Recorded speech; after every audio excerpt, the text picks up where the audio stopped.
on, guys? It's Bomb City Citizen here with a gear review video for you. Today we're going to be reviewing the Streamlight Protac 1L-1AA. First off, the price point on this was around $50, which is a very good price point for a good quality light with a good name behind it. I've been using Streamlight before for quite a while now. I have a couple lights. I have a Streamlight TLR1HL that is mounted onto my Glock 19. I also carry a Streamlight Stinger for my duty gear. I have dropped that thing from 3 to 4 stories high on solid concrete, and it has not done any damage to it. Like, other than like the finish, that's about the only thing that's wrong with it. It is beat up, but it's still working like a champ. So before we actually get into the specifics of this light, we first need to ask ourselves, why do we want to carry a light? Now for me, I carry a light for 3 reasons. One, to be able to find stuff. When I've dropped stuff in the dark and I haven't had my phone, I haven't had a flashlight, and I basically look like Velma from Scooby-Doo looking for her sunglasses on the ground, and you can't really be having that. So that's one reason why I carry this light. The second reason is that you may not know it, but this is actually a really good self-defense tool. So if you actually look really close at the front end, there is a bezel on the tip here, and this is actually good for striking. So say that you had to use this for self-defense, you could go for the eyes, the nose, you could go for the collarbone, the throat, and this will daze your the assailant enough for you to be able to create distance. Now you can use the bezel, or if you have to, you can actually palm this, and it makes your fist a lot heavier, and you're going to be able to hit harder like this. That's another, and see, a lot of people don't look at that as this being a self-defense tool, but it can be used that way. I actually went to a Coetzel concert, and you know, with any concert, you can't have, there's security, you can't have knives, you can't have guns, you can't have any of that stuff. Now whenever I went through, they saw that I had a flashlight, and they just let me through because they just see it as a flashlight, which is its intended purpose, but there's multiple uses that you can get out of this, and self-defense is one of them.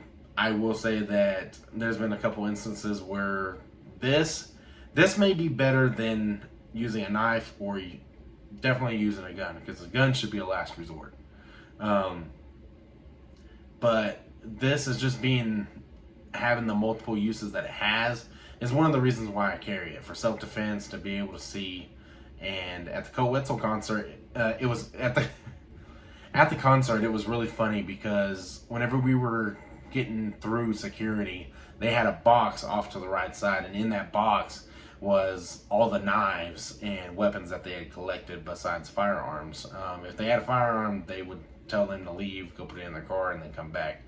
But for the most part, there was a box of knives just sitting on the side. And they got some pretty expensive. There were some Benchmades in there too. I was eyeing pretty good. But whenever I went through, they scanned this, they saw it, they had no problem with me carrying it, and I was able to go through no problem.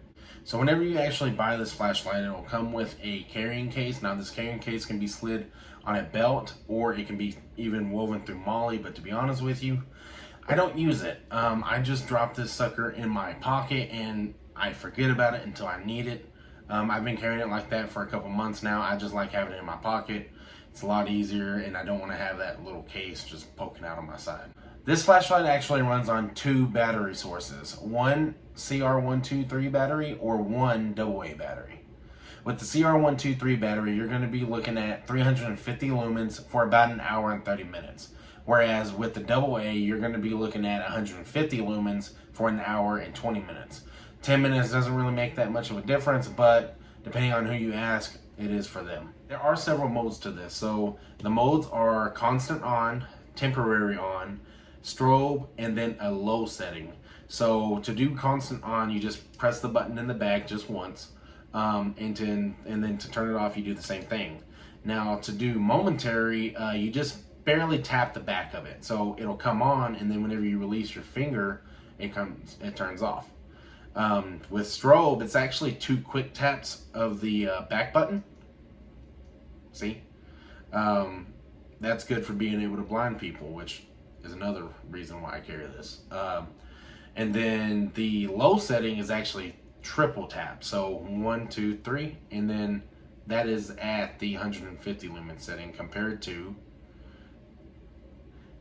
the 350 setting. Anyways guys, I hope this video has been very informative, and I hope that y'all decide to carry this light. I could always change this in the future, but for right now, this is working best for me, and I really do like this product, and they're a really great company. They make some awesome products. So yeah guys, if y'all have any questions or concerns, drop them down in the comments below, and I'll see y'all next time.